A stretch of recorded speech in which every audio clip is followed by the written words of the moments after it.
Cení priatelia, dámy a páni, ja som Zuzku Mistrikovú teraz počul viackrát v týchto dňoch, ale mi to tak všetko spája s novembrom. Je 19. novembra, no tak aj s tým novembrom 89, aj s tým novembrom 2009. Kto vie, koľko novembrov je pred nami, a to len preto vravím, že 20 rokov je taký generačný úseň, alebo už aj postmaturitný vek, a mali by sme byť ďalej zrelší aj v tých odpovediach, čo ako, alebo potenciál, alebo kde sú tie odpovede, či v úniku odtiaľ a v práci, či v Anglicku, či v Írsku, a ja som za, len nech to nie je únik od slovenských reálií alebo problémov, skôr možno aj inšpirácia a aj také posilnenie a budovanie Slovenska, aby tu bola perspektíva. A tá celková odpoveď je naozaj inovácie, tvorivosť, alebo tvorivosť a inovácie. Ja som rád, že ten rok beží a že aj tu sa niečo deje toho typu, a nielen debaty, ale snáď aj nejaké stratégie. V iných krajinách tiež. Určite Andrea Kalšeková spomínala, že keď sme navrhovali ten rok, ešte kríza nebola. Mnohé veci neboli pred 2, 3, 4, 5 rokmi. Keď som s Barozom dával do programu, on je predseda, ale dostal som to do vienka po jedných pracovných raňajkách v Trojici, a to nie je dôležité, len pamätám ako dnes. Európsky technologický a inovačný inštitút v januári a potom vo februári 2005, skoro každý bol proti.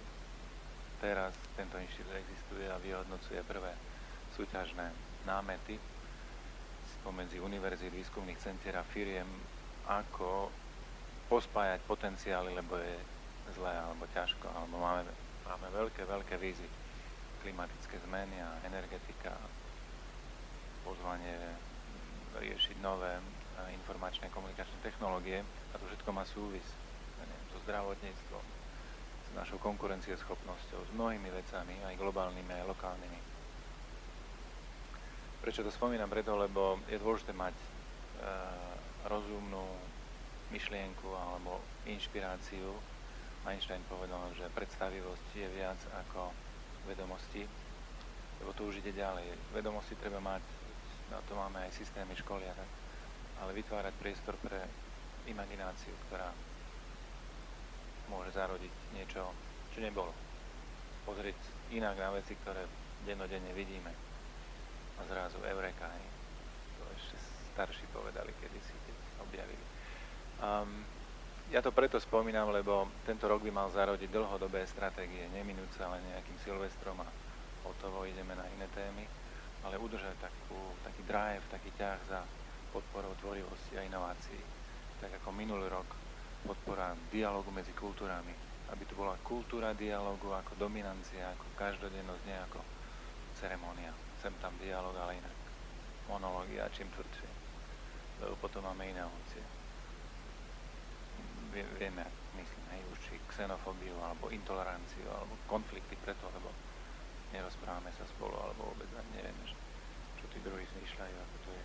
Takže tie posledné roky z môjho bývalého portfólia mi tak skôr pripomínajú, že sú to nemateriálne agendy, ale znamenajú veľmi veľa pre každú doménu. Auta.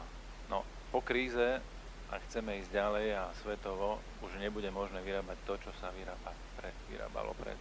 Svet bude ešte globálnejší, ešte konkurenčnejší, ešte komplexnejší. Tie inovácie sú potrebné nielen v priemysle, ale aj v službách, v politike, v sociálnych aspektoch.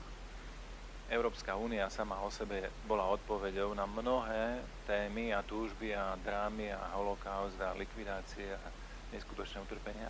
A bola to geopolitická inovácia ako nikdy. Inde nenájdete takú. Je to realita, 50 rokov, ale kto si s tým musel prísť, začať, nemal na to príliš veľa ani podmienok, ani nejakého aplauzu, skôr naopak, ale zarodilo to. A to potrebujeme aj dnes, v 21. storočí, nie preto, že by som nejak vyvolával problémy, ale sú tu a mnohé, a Európa má dnes väčší potenciál aj vďaka tomu, že ukázala isté schopnosti. Vy už ste skoro všetko povedali a v tých paneloch tam bolo množstvo vecí určite, ktoré nemusím pripomínať.